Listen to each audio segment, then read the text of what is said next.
For any of you guys who are new here, my name is Emma. I am the person who runs this YouTube, as you probably guessed, and I also run the Instagram blog Tea and God, as well as the written blog, and all the links for everything else is going to be in the bio down below. And if you guys are new here, welcome back. I know that you guys all know that I love you guys, and I love making these videos for you guys. And that being said, we just finished our Hebrews series last week or earlier this week. I'm not 100% sure when I'll be posting this video and the last one. But since we did finish that, I took some polls on Instagram to see what type of videos you guys would most be looking for next. And after doing the polls, I see that a lot of you guys want to do some studies in Psalms, as well as you guys want Psalms in the intros to different videos. So today's video is going to be a topic study, because that was another thing that was requested fairly highly. So before we hop right in though, I want to spotlight our tea of the day as per usual. So again, I think like not last week but the week before, I'm using one of my, don't want to spill my tea. There we go. Can we focus on one of my favorite mugs ever? I just love the pattern on it. And I am drinking another Celestial Seasonings tea. I really like theirs, and they're like pretty cheap, so great for, you know, not having a ton of money right now. But it is the honey vanilla chamomile tea, and I got it in their variety pack. And I normally am not a huge fan of chamomile, but I really like this one. So if any of you guys are looking for a new tea to try, would highly recommend that one. But as usual, I ramble a lot. So before I ramble too much more, let's hop right into our intro psalm, and then we'll move into the chapter that we're going to be studying today. But before that, I just want to kind of intro today's video. In the polls, I asked if you guys want topic or book studies, and I can't remember which one of those one. I know I said it a little bit ago, but one of those one, and a lot of you guys were just recommending book studies, and you guys all were saying Psalms. So I'm going to intro this video at least with the Psalm, because we won't be studying Psalms today. But the people that said that you guys wanted topic studies, a handful of you guys were saying that you wanted topics on love and our identity in Christ. And so I'm kind of going to, I think, combine those for our next little video series. I want to do just kind of our identity as women, both in relationships as well as on our own. And so because of that, it's going to be finding your identity in Christ before you get into a relationship, or if you are in a relationship, to further develop your identity in Christ to become a better partner. Hopefully that makes sense. But before I ramble too much more, because I ramble a lot, I will hop into Psalms 56. I just wanted to spotlight a few verses that I was reading this morning that I just really enjoyed. So Psalms 56 verses 3 and 4 say, "When I am afraid, I put my trust in you. In God, whose word I praise, and God I trust, I shall not be afraid. What can flesh do to me?" I think it's so important for us to remember that because we trust in God, we don't have to fear anything, because He's already overcome the world. And it's just, I don't know, that's something that is, I'm personally really trying to get back into, being more confident in my faith. Like, not in my faith, but in who I am in my faith, if that makes sense. And then also verses 12 and 13, it says, "I must perform my vows to you, O God. I will render thank offerings to you. For you have delivered my soul from death, yes, my feet from falling, that I may walk before God in the light of life." And I think that verse 12 is important when it says, "I must perform my vows to you."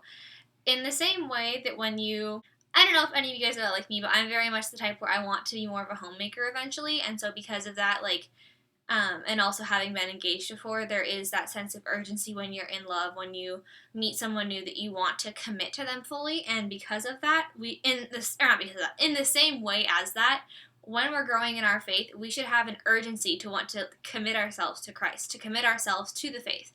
If you know what I mean, like, it shouldn't be something where it's like, oh, I have to do this today because I'm a Christian. It should be, oh my gosh, I'm so excited. I get to do my devotions this morning, and I got so much good stuff out of my devotions yesterday, and I just know that I'm going to get so much good stuff out of my devotions today. You should have an urgency to spend time with Him and to commit yourself to Him. And in the same way, verse 13 reminds us that God has already swept us off our feet. And so, like, I don't know about you guys, but shoot, whenever God works in my life, He doesn't do like little things. He's just like, bam, like, that's right, I came, like, you know. And so, sorry, that's really, really weird. But I just think it's so important for us that we need to remember all the things that God's done for us in our lives and before we were even born. I mean, like, He knitted us together piece by piece. He created you to have all the traits that you have for a purpose, and He even died for you because He loves you that much. And so, you know, He's already done everything to woo us, and it's kind of our turn to be pursuing Him, because he's still knocking at the door constantly wanting to come in, but we have to be willing to welcome him into our hearts. So that was kind of a little longer than I meant that part to be, but it's okay. So now I get to flip through my Bible. But today I am planning on us going through Proverbs 31 and just kind of really deep diving into that, because since our identity in Christ as well as love was kind of two requested things, I think that it's important to combine those, because I feel like in the Christian community it's really easy for Christians to lose themselves when they get into relationships and to not really be secure in their faith on their own before they enter a relationship, and then things just get all kinds of messed up. And so because of that, I think it's really important to prepare yourself before you're in a relationship to be the best partner you can be, if that makes sense. Because like, the only way to be a good partner is to be secure in your faith, because if you want to have a Christ-centered relationship, both of the people in the relationship need to be strong in Christ on their own so they can continue to grow closer to Christ together. So, I'm sorry, I keep rambling. Let's start in Proverbs 31. So I'm going to start with verses 1 through 9, because that's kind of telling you the type of man that you should be looking for if you are looking to get into a relationship, or whenever you decide to do that. And if you don't want to, that's fine. This is more for the people that do. But that being said, let's dive right on in. So it says, starting in verse 1, the words of King Lemuel, an oracle that his mother taught him. What are you doing, my son? What are you doing, son of my womb? What are you doing, son of my vows? Do not give your strength to women, your ways to those who destroy kings. It is not for kings, O Lemuel, it is not for kings to drink wine, or for rulers to take strong drink, lest they drink and forget what has been decreed, and pervert the rights of the afflicted. Give strong drink to the one who is perishing, and wine to those in bitter distress. Let them drink and forget their poverty, and remember their misery no more. Open your mouth for the mute, for the rights of all who are destitute. Open your mouth, judge righteously, defend the rights of the poor and needy. And that was finishing verse 9. So I'm going to back up to verse 3 and then go through each of these individually. So I think that verse 3 is important, because when it says, do not give your strength to women, that reminds us that, and this is directions that the king's mom gave him, but in the same way, whoever you end up dating, if you want a Christ-centered and like biblical style relationship, I guess, if that makes sense, the man is going to be the head of the household. So in a sense, he is going to be the king of your household, even though really God is ruling over you, but you know what I mean in that sense.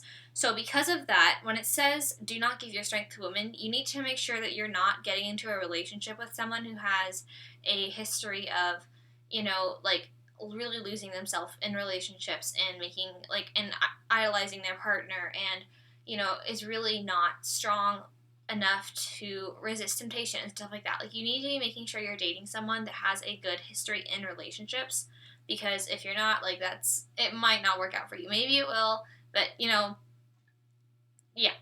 It also is really important that if you want to, when you're looking for someone who also is ready for a Christ-centered relationship, they're not going to be struggling with addiction. They're not going to be struggling with alcoholism, or like being addicted to drugs or anything like that. Like, you need to make sure that you're dating someone who has self-control, because that is something that someone who is ready for a Christ-centered relationship, because at least in my mind, I don't see the point in dating someone if you're not going to marry them. So I want to make that clear before I continue. If you are looking for someone that is marriage material, they're not going to be struggling with those things, because they will be ready to be a good partner, and you can't be as, like, the best partner you can if you're struggling with those things.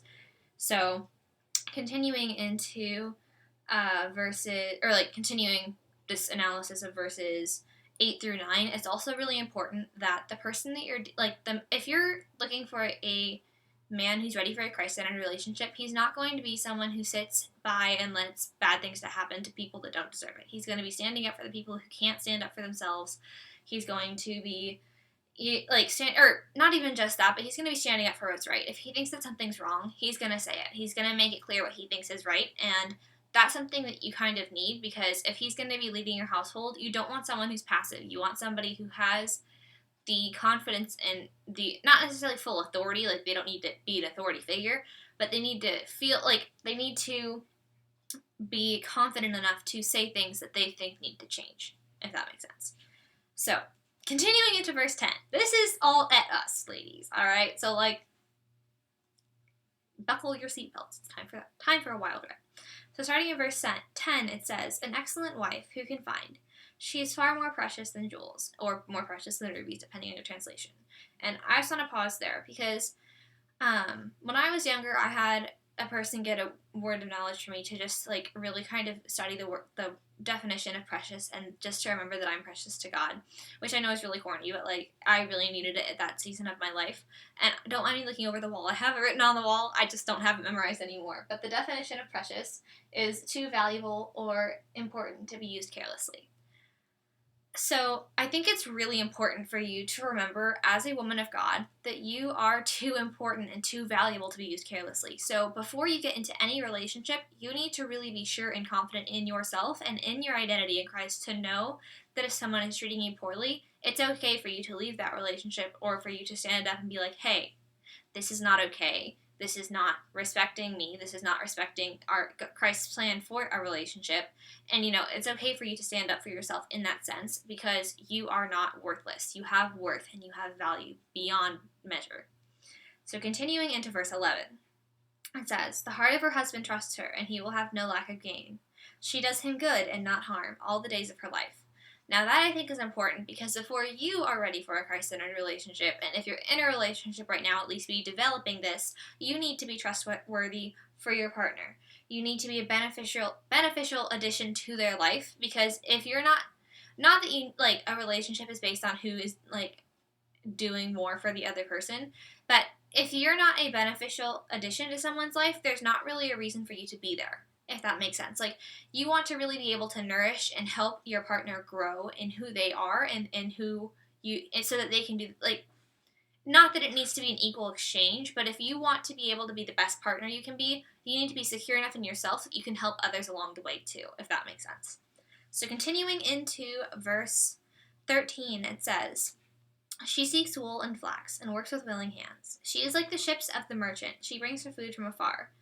So to me, what that means is that you're able to stand on your own 2 feet. I grew up with a bunch of amazing older family members that were older ladies, and they always told me that you need to be able to stand on your own 2 feet before you get married and before you are fully in anything, because if anything happens to your partner, you don't want to be left scrambling.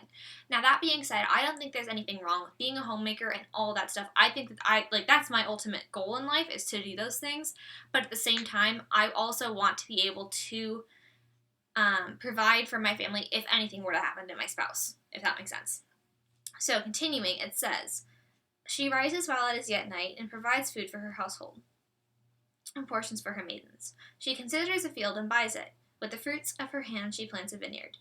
So I think that that's also kind of reminding us that we need to be able to stand on our own 2 feet, for one, but also you're blessing other people. She's not rising while it's night to do things for herself. She's rising while it's night to provide food for her household, to provide portions for her maidens. She's considering fields and buying it to help prosper her family and to get more income into the household. And it's not all about money, but at the same time, you don't want to be so poor that you have to, steal and dishonor God, but you don't ever want to get to the point where you're so rich that you think that, oh, well, I did this on my own, God didn't do this for me, because frankly, that's not true. All wealth is given to people by God, you know what I mean? Like, yeah. Anyways, continuing. I also think that it's important when it says she rises while it's yet night, because that means that if you are really wanting to get into a more serious relationship, you need to not be lazy. If you're lazy, you're not going to be the best partner you can be because you aren't going to be being as productive as you could be. I think that it's really important while you're single, or if you're in a relationship, at least, if you're single right now, it's really important while you're in that season of singleness to develop habits that are going to be useful when you are in a relationship. Whether that be learning how to clean more, learning how to cook more, learning how to do things that will benefit your household down the road. You want to start developing those as early as possible so that you can continue to get better at them as time goes on. Again, in verse 16, when it says she considers a field and buys it, you're smart with your money and you're prosperous. You are not, if you are wanting to get into a committed and serious relationship, you're not going to be spending money on things that, really, there's no reason to spend them on. You're not going to be wasting a bunch of money on clothes. You're not going to be wasting a bunch of money on frivolous purchases that aren't necessary. And it's not that you can't buy those things, but you don't want to be spending all of your income or being in debt. That's saying that you're not necessarily you're not mature enough, depending on what the debt is, But it's really important that you have a handle on your finances and that you can do that on your own, because you do not want to be depending on your partner for everything. And like right at the start of a relationship, if that makes sense. Where was I? So continuing into verse 17, it says, "She dresses herself with strength and makes her arms strong. She perceives that her merchandise is profitable. Her lamp does not go out at night. She puts her hands to the distaff and her hands hold the spindle." I'm going to pause there again. So I also think that it's important, like I said before, how I was always taught to, like, you need to be able to provide for yourself. In the same, like, off of that train of thought, you need to be okay with being alone or being in a relationship. I remember when I was younger, I thought that, like, not I needed to be in a relationship to have worth as a person, but I thought that I was somehow less of a person because I wasn't in a relationship, or because, I didn't have all this attention from guys and whatever.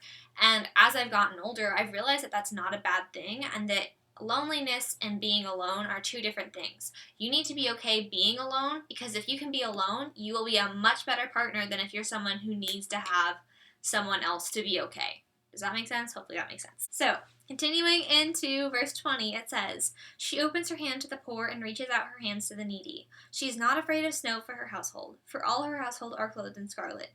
And that scarlet is also double thickness, like they're in warm clothes. And then she makes her bed coverings for herself. Her clothing is fine linen and purple. So I'm going to pause there. And I think it's also important that on top of those things, it's important that before you're in a relationship, you're generous and caring with people. Because if you can have empathy and show love to others, but like not in a romantic relationship, but in other relationships in your life, you're going to be a much better partner, because you'll be practicing habits that you will want to use with your partner. I also think it's important. Wow, this is a much longer video than I planned. I also think it's important when it says she's not afraid of snow for her household, because that, and then how she has made bed coverings for herself. That is important because you really want to be frugal as well, especially if you want to be more of a homemaker, stay-at-home mom type of lifestyle. You need to have frugality, because if you're only living on one income, you're not going to be able to have as much frivolous things as if you were living on two incomes. You're gonna need to learn to be okay with, getting, not necessarily getting things secondhand. I do that. I love doing that. But if you don't like doing that, you're gonna need to be okay with not having the nicest of things and using things until they wear out. And if there's a way to repairing them instead of just buying a brand spanking new one. And then it's in verse 23, it says, "Her husband is known in the gates when he sits among the elders of the land." And that is, again, important. Whoever you are going to be entering a romantic relationship with, if you want it to be like a really solid and Christ-centered one, they are going to be someone that's wise. They're going to be someone that has good people in their life that are nourishing them, and that they're also able to stand on their own 2 feet. Because, like how I said, you want to be able to provide for yourself. You also don't want to be dating someone that can't provide for themselves, because they aren't ready for a mature relationship. If you want to have the best type of relationship possible, you both need to be strong enough to stand on your own, because in that sense, the only reason that that you guys will stick together is because you actually want to be together, instead of having one of you stay in the relationship just because, oh, well, I need them to be able to do things. No, you need to be in a relationship because you cherish and want to spend time with the other person. Sorry, it was a tangent.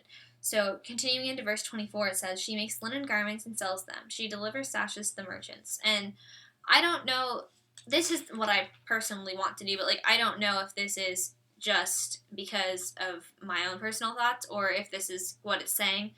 But I kind of see that she has multiple income streams. She has the vineyard thing happening. She's selling the garments that she makes. It's better, I think, in my personal opinion. Do with this what you will. But I think it's better to have multiple sources of income, because then if something happens to one, you're not left scrambling. So if there's a way for you to not necessarily work multiple jobs, but if there's a way for you to turn one of your hobbies into something you can make money with, if you really like to bake, you can try and find a way to sell those goods. Or if you really like to sew or embroider or paint or whatever, if you can find a way to sell that and make some money on it. If you really like to, if you really like woodworking, or if you really like, I don't know, something like making jewelry or something, if you can find ways to make money on top of whatever your normal job is, I think that that's really smart, because then you will never be left scrambling if something happens to one of those streams. Sorry, tangential again. But continuing into verse 25, it says, "Strength and dignity are her clothing, and she laughs at the time to come." So these are, like, I think the verses 25 through 31, or sorry, 25 through 27 are really things that, again, we need to be developing now.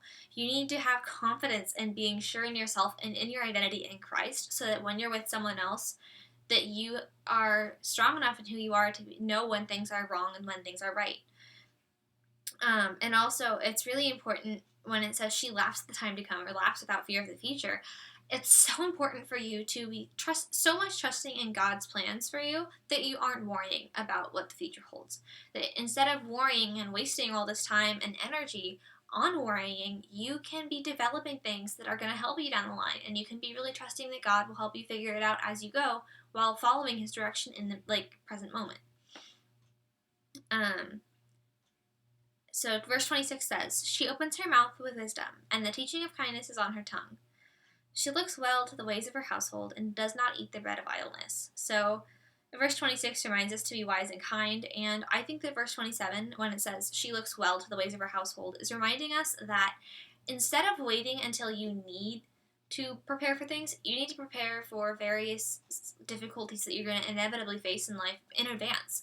So instead of waiting until you need to get your oil changed and it's like a code red thing, you need to be saving up money, as like, because everybody, like, I'm seeking an oil change because that's something that I always have to do. It always makes me like, really, I don't want to do that. But like, you need to be saving up money for those expenses and for those hiccups along the way that you're going to face, whether it's a pipe breaking or your car needing the oil change or your brakes replaced or anything. If you need new tires, you need to be saving up for those things before they come up, so that when they come up, you can deal with them right away, instead of letting them get worse and worse and worse and worse until you have an even bigger issue and a bigger cost down the line. So continuing into verse 28 through 31, it says, "Her children rise up and call her blessed, her husband also, and he praises her.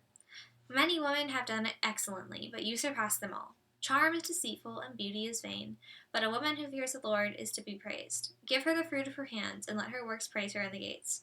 So, verse 25 really reminds us that on top of trying to make yourself a better person, you really need to be able to nurture and nourish your children and your spouse, because that's really what family is being able to grow and learn together. And like, if I think, sorry, I'm gonna go on another tangent, but I think that one of the reasons it's so important for you to develop these things now, while you are in the season of singleness, or while you're at earlier stages, or any stage of a relationship, but especially when you're single, it's so important to develop these things, because it's really difficult to work on self-development when you also have another person in the picture. If you only really have yourself to worry about, it's easier to work on these things individually, versus being like, okay, I'm sorry, I can't hang out with you because I need to work on blah. Because there is times when you can work on different things with other people, but there are also definitely times when you need to just sit down and get alone with yourself and work on them with God and with you. You know what I mean? So then I love verse 30. That's one of my favorite verses in Proverbs 31. But it's really important to not focus on our looks so much, and instead focus on our relationship with Christ. Because really, like, at least the way that I've grown up, I've always been healthier and happier, and felt much better about myself and who I am as a person and how I look, and had more confidence when I'm growing in my relationship with Christ, and when I'm spending more time on that portion of my life. Whenever I just focus on oh, I need to get healthier, I need to do blah blah blah, then everything kind of falls apart, and it's not great. And like it says, charm is deceitful and beauty is fleeting. It's not going to last forever anyways. So if you're only focusing on those things, when the time comes when those things fade away, if you haven't focused at all on your relationship in Christ, you're not going to have anything left. Does that make sense? Hopefully that makes sense. I think that verse 31 is important, because we really need to become the type of person and have the type of disposition that if someone speaks bad about you, people aren't going to believe them, because your character and your other actions have spoken enough and have shown, or when other people hear about you, your actions will show that you are not the type of person that would do X, Y, or Z. So if people speak bad things about you, other people are going to be like, what do you mean? Like, that's not something that they would do. Like, you need to have such a character that people know who you are and know your values and know what you would and wouldn't do, in a sense that, if Sally is being a jerk at whatever group you're in and say, oh, I don't know if you heard what she did, but she used to do blah, or like she's doing this and blah. And like, you know what I mean? Oh, I hope that makes sense. I'm sorry. I'm going to get on tangent on that. But sorry, this video was really long, but you guys wanted longer videos, so this is kind of what you guys signed up for. But I hope you guys enjoyed my thoughts on Proverbs 31, as well as my little like highlighted verses from Proverbs. I cannot talk, from Psalms 56. And if you guys want more videos like this, let me know, and either in the comments or send me a DM. I do think that it would be really cool to do a series on who we need to be as Christian women in developing our identity in Christ, as well as developing who we are before we enter any type of like romantic relationships, or developing who we are in, if you guys are already dating, like in those relationships. Just let me know. When you guys say, a couple of you guys suggested doing love as a topic, but I don't know what type of love you mean there. So just let me know.